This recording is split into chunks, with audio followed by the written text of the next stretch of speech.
মসজিদকে বলা হয় আল্লাহর ঘর। পৃথিবীতে যত মসজিদ আছে তার মধ্যে শুধুমাত্র ৩টি মসজিদেই সওয়াবের উদ্দেশ্যে ভ্রমণ করার অনুমতি পারমিশন আল্লাহ তাআলা দিয়েছেন। আর সেই ৩টি মসজিদ হল মসজিদুল হারাম বা কাবা শরীফ, আর দ্বিতীয়টি হচ্ছে জেরুজালেমের মসজিদ বাইতুল মুকাদ্দাস, যেটি আমাদের প্রথম কিবলা। ৩ নম্বরটি হল মদিনার মসজিদে নববী। মদিনাকে বলা হয় নবীর শহর, এটাকে আরবিতে বলা হয় মদিনাতুন নবী। আমরা কেউই জান্নাত দেখিনি, এমনকি আমিও না। আমরা শুধু শুনেছি জান্নাত দেখতে কিরকম, কিন্তু আমরা কেউই জান্নাত দেখিনি। মসজিদে নববীর ভিতরে এমন একটি জায়গা রয়েছে যার নাম রিয়াজুল জান্নাত। রিয়াজুল জান্নাত বলতে মুহাম্মদ সাল্লাল্লাহু আলাইহি ওয়াসাল্লামের সময় তৈরি করা মসজিদকে বোঝানো হয়। আর এটা হলো মিম্বার এবং হুজরার মধ্যবর্তী স্থান।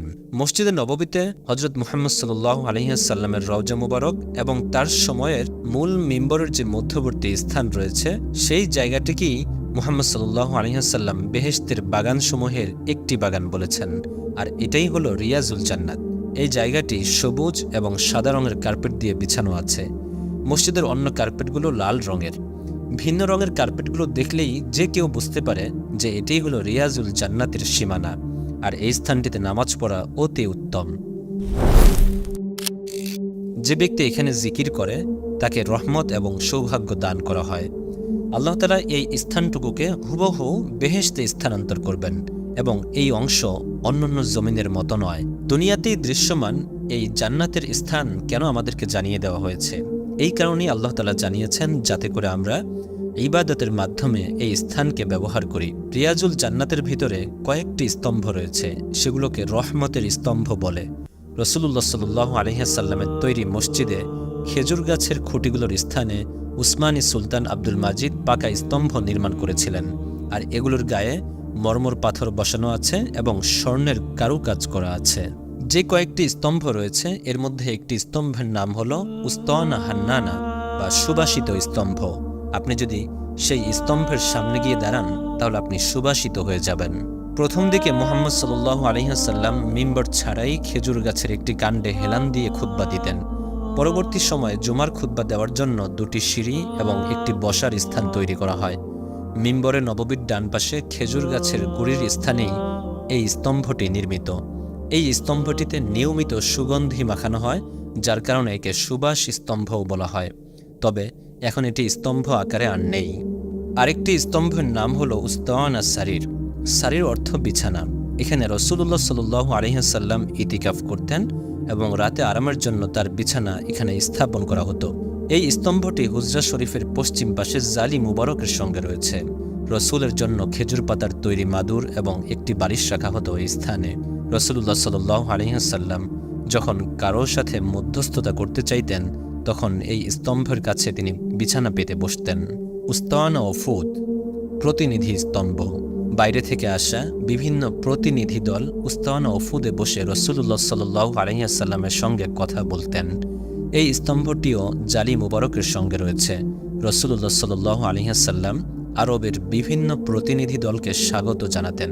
তিনি তাদের কাছে ইসলামের দাওয়াত দিতেন এবং এর সৌন্দর্য তিনি ব্যাখ্যা করতেন, যার ফলে বহু গোত্র ইসলাম গ্রহণ করেছে।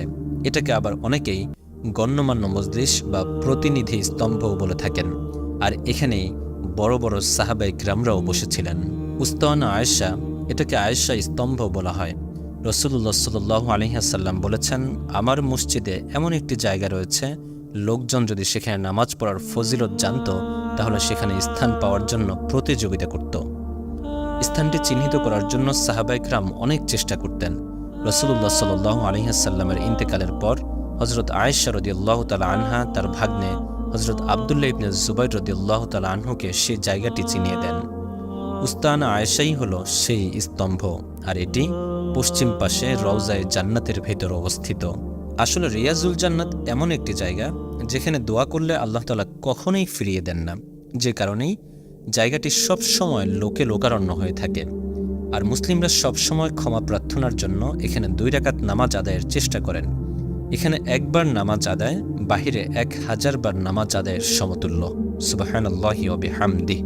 আরেকটি স্তম্ভ হলো আবু লুবাবা স্তম্ভ। একটি ঘটনাকে কেন্দ্র করেই এর নামকরণ করা হয় আবু লুবাবা স্তম্ভ। আবু লুবাবা রাদিয়াল্লাহু তাআলা আনহু তিনি একটি অন্যায় কাজ করেছিলেন, তারপর তিনি অনুতপ্ত হলেন।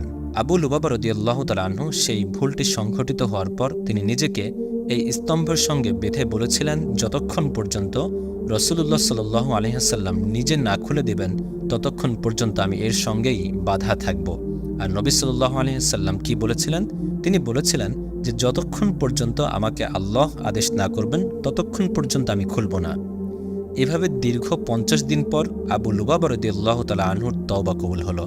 এরপর রাসূলুল্লাহ সাল্লাল্লাহু আলাইহি ওয়াসাল্লাম তিনি নিজ হাতেই তার বাঁধন খুলে দিলেন। আর এই স্তম্ভটি উস্তানা ওফুদের পশ্চিম পাশে রওজায়ে জান্নাতের ভেতর অবস্থিত।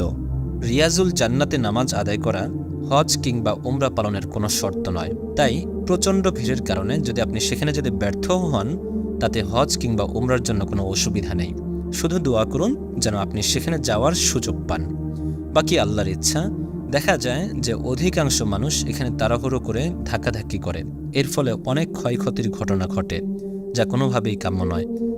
আল্লাহ তাআলা মুসলিম উম্মার সবাইকেই দুনিয়ার জান্নাতের বাগান রওজাতুম মিন রিয়াজুল জান্নাহ দেখার এবং সেখানে যাওয়ার তৌফিক দান করুন। আমিন।